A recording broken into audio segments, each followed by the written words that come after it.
ఈరోజు యేసయ్య శిలువ మీద పలికినటువంటి 7 మాటల్లో 3 మాటల గురించి ఈ రోజు మనం విన్నాం.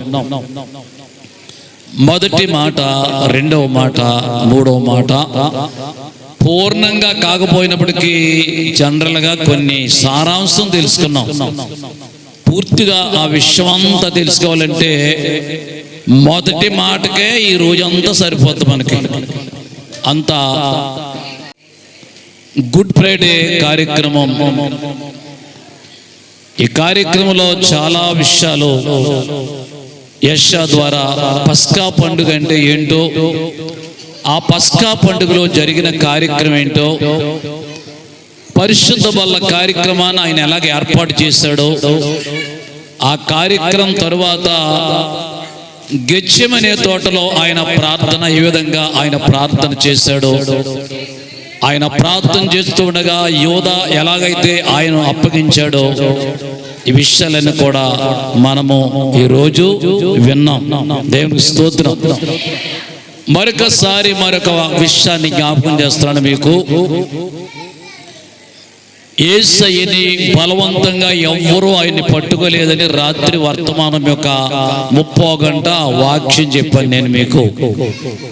బలవంతంగా యేసయ్యని ఎవ్వరు కూడా పట్టుకుని దమ్ము అధికారము ఎవ్వడికి లేదు.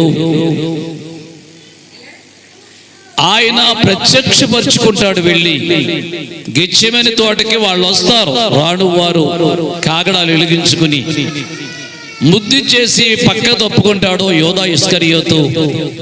యేసయ్య వెళ్ళి అడుగుతాడు, మీరు ఎవరిని వెతుకుతున్నారు? అప్పుడు వరకు వారికి యేసు ఎవరో తెలియదు. మేము నజరేయుడైన యేసుని వెతుకుతున్నామన్నారు. అన్న వెంటనే జరిగింది ఏంటి విన్నారు కదా రాత్రి మీరు. ఉన్న పాడంగా వెంటనే పడిపోయారు ఎవడ మట్టుకు వాడు. దీనికి ఏం చెప్పాను మీకు? ఆయన దైవ కుమారుడిగా ఉన్నాడు కాబట్టి ఆయన మహిమని చూసి తట్టుకోలేకపోయారు. గెత్సెమనే తోటలో పడిపోయారు వాళ్ళు. రెండవసారి యేసయ్య వెళ్తాడు ఎదురు. బాబు మీరు ఎవరిని వెతుకుతున్నారు? మేము నజరేయుడైన యేసుని వెతుకుతున్నామని రెండోసారి చెప్పారు. అప్పుడు ఆయన 2 చేతులు వారికి ఇచ్చి, ఆయన నేనే, నన్ను పట్టుకోండి. ఏమంటే దొంగోడైతే అప్పగించుకుంటాడు అలాగా?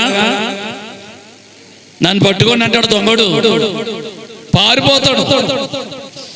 యేసయ్య పారిపోటానికి ఆయన దొంగ కాదు,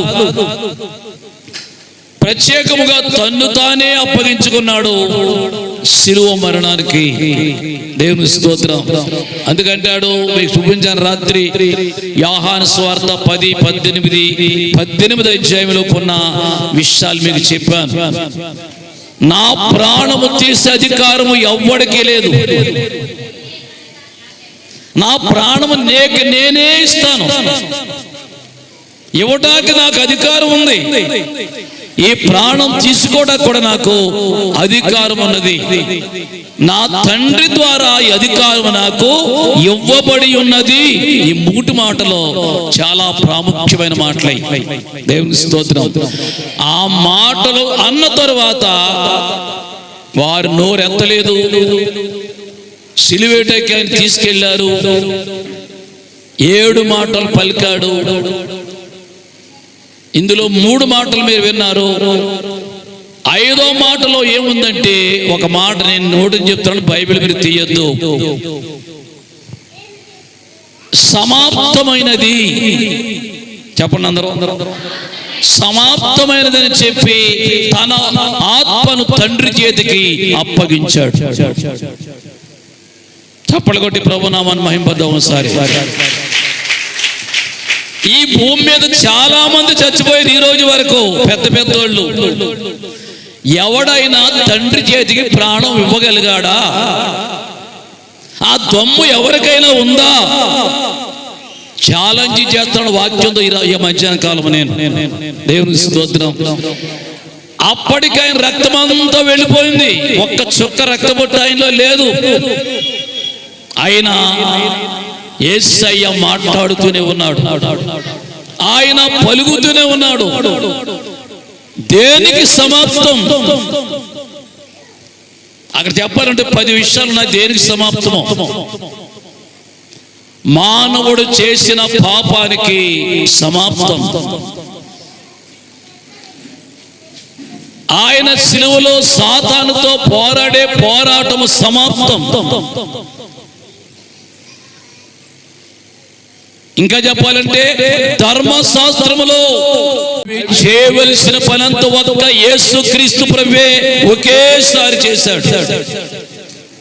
ఆయన నిజమైన ప్రధాన యాజకుడు. చెప్పండి అందరూ. ఆయన ఒరిజినాలిటీ ప్రధాన యాజకుడు.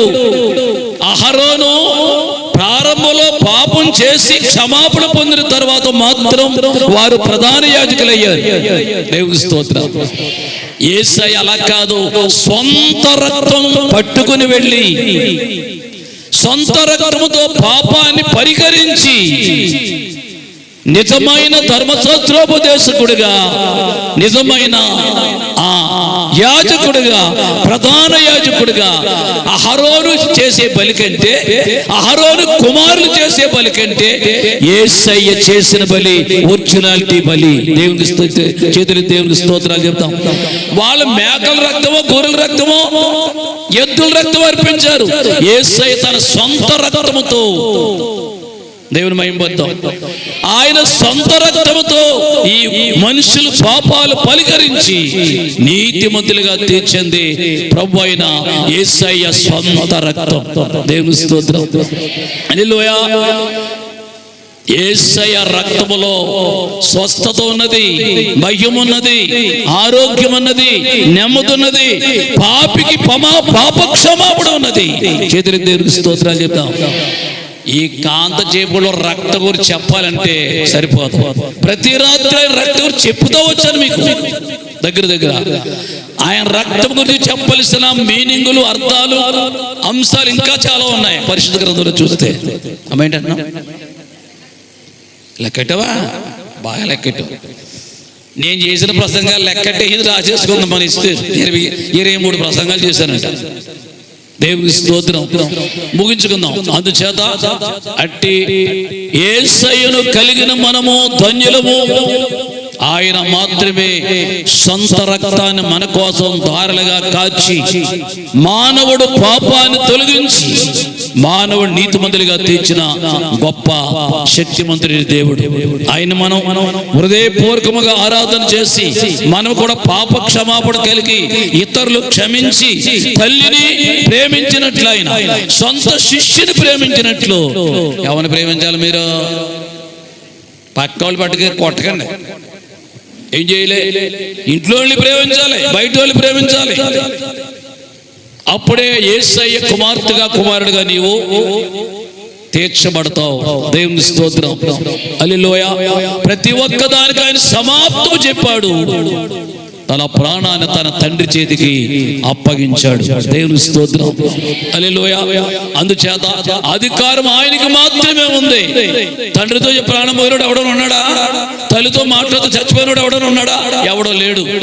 ఆ అధికారము ఒక్క క్రీస్తుకు మాత్రమే ఉంది. ఆయన మాత్రమే అభిషిక్తుడైన దేవుడు. ఆయన్ని విశ్వాసముతో మనం ఆరాధన చేసి స్తుతించి కనపరిచి ప్రార్థించి దేవుని యొక్క ఆశీర్వాదాలు పొందుకుందాం. లేచి నిలబడండి, ప్రార్థన చేసుకుని ముగించుకుందాం. అవకాశం ఉన్న వాళ్ళందరూ కూడా దయచేసి లేచి నిలబడండి. రేపు రాత్రి మామూలుగా ఉపవాస కూడిక జరుగుతుంది. ఎవరు మానవత ఈ రాత్రి ఉండదు. ఈ రాత్రి రాలేరు మీరు. అందుకే రేపు రాత్రి ఉపవాస కూడిక మామూలుగా ఉంటుంది. 7 గంటలకే మీరు రావాలి, 9 గంటలకే ముగిస్తాం. అందుచేత అందరూ కూడా పాలు పొందండి. ఆదివారం అయితే ఈస్టర్ ఆరాధన జరుగుతుంది. అందరికి భోజనాలు ఏర్పాట్లు ఉంటాయి. ఎర్లగా రండి.